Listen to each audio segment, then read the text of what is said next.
حضرت ابو ہریرہ رضی اللہ تعالیٰ عنہ روایت کرتے ہیں کہ نبی صلی اللہ علیہ وسلم نے ارشاد فرمایا، جس نے شام کے وقت یہ کلمات پڑھے تو اس رات اس کو کسی قسم کا زہر نقصان نہیں پہنچائے گا۔ تو یہ کلمات ہیں اعوذ بکلمات اللہ التامۃ من شر ما خلق۔ ٹھیک ہے، دوبارہ آپ کو پڑھ کے بتاتی ہوں، یہ کلمات ہیں اعوذ بکلمات اللہ التامۃ من شر ما خلق۔ آپ صلی اللہ علیہ وسلم نے ارشاد فرمایا، جس نے شام کے وقت یہ کلمات 3 مرتبہ کہے اس رات اس کو کسی قسم کا زہر نقصان نہیں پہنچائے گا۔ کیونکہ ایک اور حدیث میں ابو ہریرہ رضی اللہ تعالیٰ عنہ فرماتے ہیں کہ ایک دفعہ نبی صلی اللہ علیہ وسلم کی خدمت میں وہ حاضر ہوئے اور انہوں نے عرض کی کہ اللہ کے رسول، مجھے رات بچھو کے کاٹنے سے بہت تکلیف ہوئی۔ تو آپ صلی اللہ علیہ وسلم نے ارشاد فرمایا، اگر تم شام کے وقت یہ کلمات کہہ لیتے، کلمات وہی جیسے ابھی میں نے آپ کو بتایا، یہ کلمات پڑھنے اعوذ بکلمات اللہ التامۃ من شر ما خلق۔ اس کا ترجمہ یہ ہے کہ میں اللہ تعالیٰ کے سارے نفع دینے والے، شفا دینے والے کلمات کے ذریعے اس کی تمام مخلوق کے شر سے پناہ چاہتا ہوں۔ اگر آپ نے فرمایا اگر تم یہ کلمات پڑھ لیتے تو تمہیں بچھو کبھی نقصان نہیں پہنچا سکتا تھا۔ تو دیکھیں یہ جو کلمات ہیں، اسے میں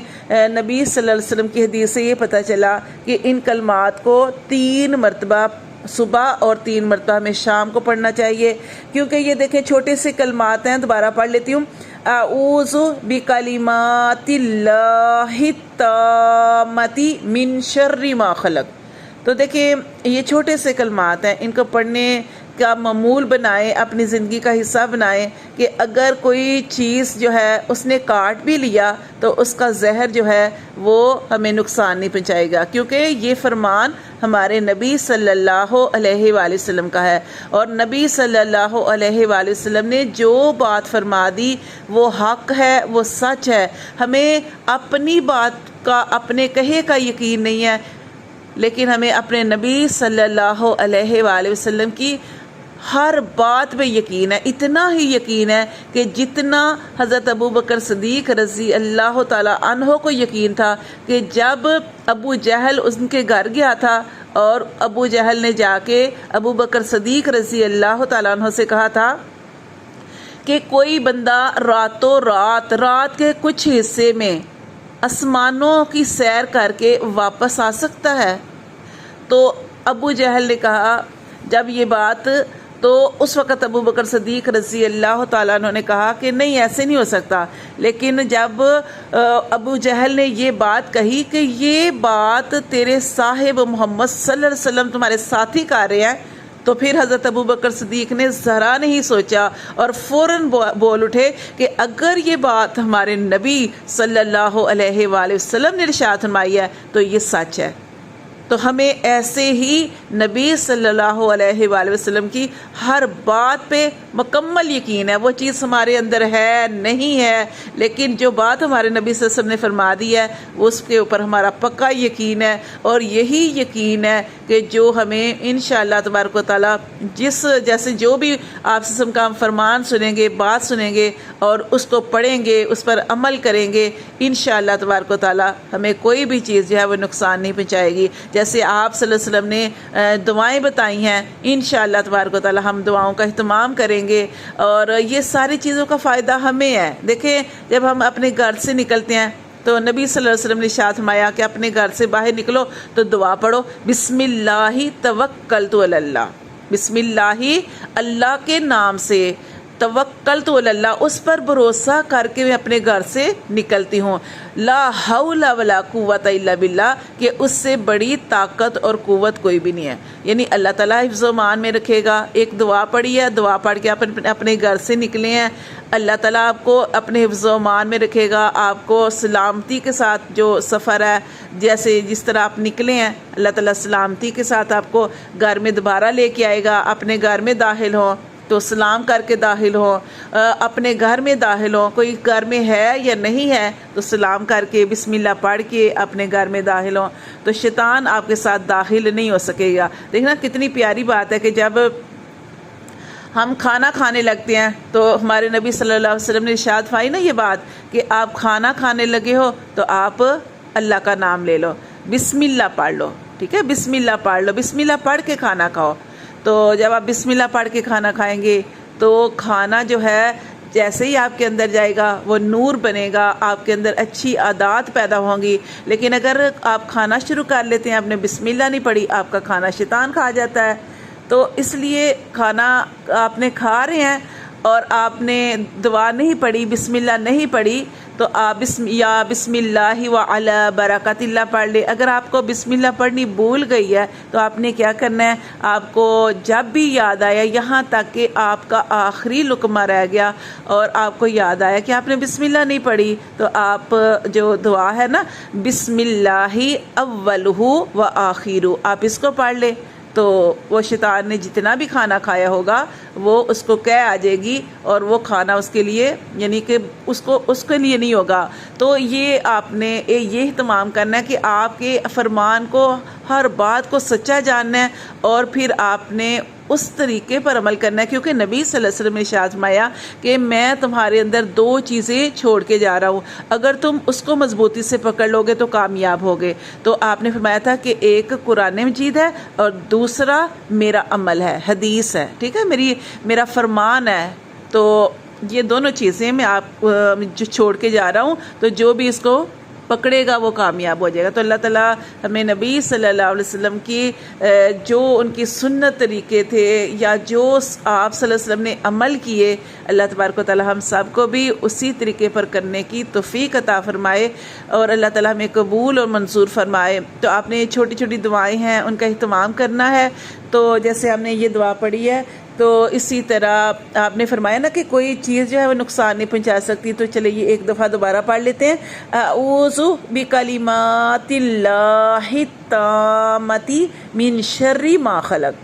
تو اس کا ترجمہ بھی آپ نے اپنے ذہن میں رکھنا ہے کہ میں اللہ تعالیٰ کے سارے کلمات کے ذریعے اس کی تمام مخلوق کے شر سے پناہ چاہتی ہوں۔ تو یہ جو کلمات ہیں یا چھوٹے سے کلمات ہیں، ان کو پڑھنے کا معمول بنا لیں، صبح شام اس کو پڑھ لیا کریں، اور ساتھ ساتھ اس کے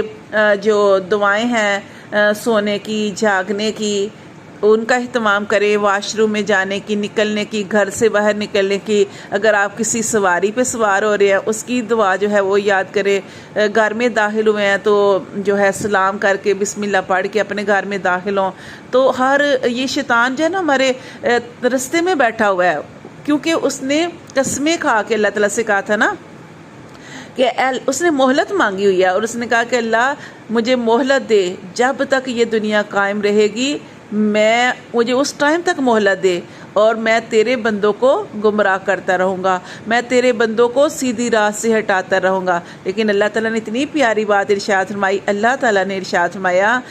کہ مجھے میری عزت و جلال کی قسم ہے، جو میرے بندے ہیں نا وہ آخر میری ہی طرف آئیں گے، وہ تیرے بہکاوے میں نہیں آئیں گے۔ تو یہ جو چھوٹی چھوٹی چیزیں ہیں، دعائیں ہیں، ہم ان کا اہتمام کریں، اپنی زندگی کو ذکر کرتے ہوئے، اللہ کا شکر کرتے ہوئے، یا کوئی اچھی بات ہمیں پتہ ہے اس کو آگے پھیلاتے رہیں، دین کے ساتھ جڑے رہیں، اپنے معاملات، اور اگر آپ کا جو وضو جو ہے وہ ختم ہو گیا، آپ دوبارہ وضو کر لیں، ہر ٹائم وضو کے اندر رہیں، یہاں تک کہ آپ نے سونے لگے ہیں تو آپ نے نماز بھی پڑھ لی، قرآن بھی پڑھ لیا، سارا کچھ پڑھ لیا، لیکن آپ دوبارہ سے وضو کر کے آئے، اور وضو کر کے تو وضو کی حالت میں سوئیں، اس کا بہت زیادہ اجر و ثواب ہے۔ آپ جانتے ہیں کہ اللہ تبارک و تعالیٰ نے حضرت بلال رضی اللہ تعالیٰ عنہ کا جو ان کا واقعہ ہے کہ وہ کیا کہنے لگے، نبی صلی اللہ علیہ وسلم سے کہنے لگے کہ اللہ کے رسول